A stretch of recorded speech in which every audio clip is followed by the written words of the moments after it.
Good morning, everyone. It's rainy rainy Friday, February the 17th, something like that, 16th, whatever, 2024.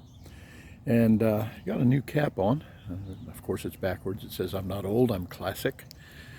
Yesterday, son-in-law came down and we did a concrete pour.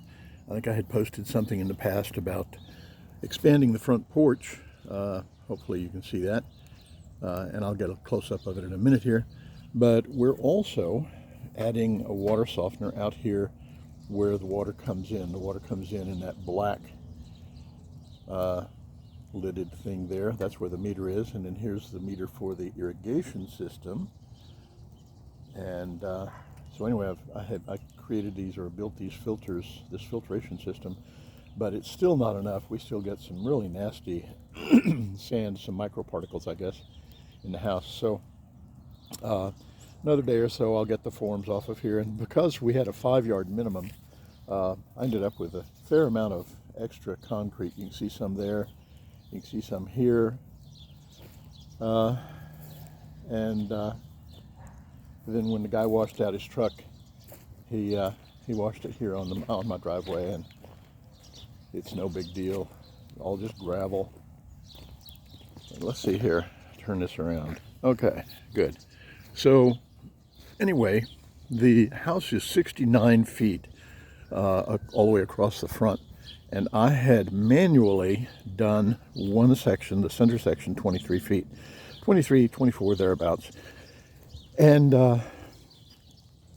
did that with a 3.5 cubic foot cement mixer, and that was like 70 bags of concrete, and it came out real nice. I'm pleased with it. That's the center section here that you can see without plastic on it, but we have gutters that are useless, and they have lots of holes in the bottom. And so what I did, in order to keep, because we knew it was going to rain, it started raining about 2 o'clock this morning.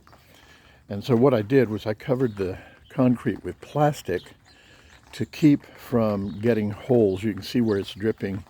Right along here is where the drips fall. And I just didn't feel like having this concrete poured and then having a bunch of holes in it because of the drips coming down. So anyway, and prior to doing this, we had this red clay that I put down and tamped down, and it was after a rain there would be big holes in the clay. So I said, okay, I'll cover it with plastic, and I did, and it's looking pretty good. I'm not going to pull the plastic off until after the rain. I can test it though. Yeah, that's pretty solid. It's good. So my goal is to put tile on the entire porch. So now the porch is about 8 feet from front to back, because the little 3-foot porch that we had was just useless.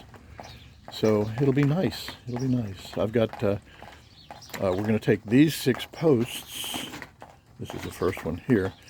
They're in some places you can barely see here. This one, they have done some repair work, and it has a piece of metal wrapped around the bottom there, about 8 inches tall. And I don't know how many there. That one does as well, and maybe one down at the other end does. But this porch is just useless. I mean, once you put a chair or two here, you can hardly walk on it. So now we have the porch done. The next thing, I've got 6 posts, cedar posts out back. I need to strip the bark off, and we'll get that done here in the next few days. And then the posts will sit in approximately the same locations, and when I say that, I mean the same spread as the existing posts.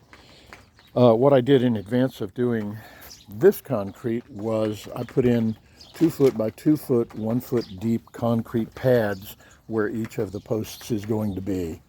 So the pads, actually, you can see one up here. The pads actually extend beyond, because the original plan was to go 8 feet 6, But this right here is a root that's about 8 inches in diameter from an old oak tree. They took out several oak trees in the past. And it was either stop my process and dig that root up for the extra 6 inches, or just go ahead and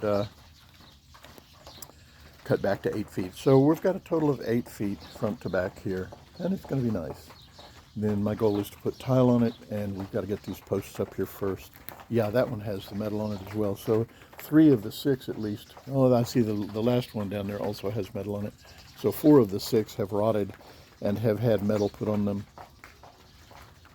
And then once the posts are in place, we'll extend to the roof. The roof will actually come out to about here. And then we'll get at least the front half of the house done in a metal roof. So that'll be nice. Another day or so I'll get the plastic up and check out to see how much the plastic disfigured the concrete when I was putting it down, because it was real wet yesterday when we finished. All right, that's an update.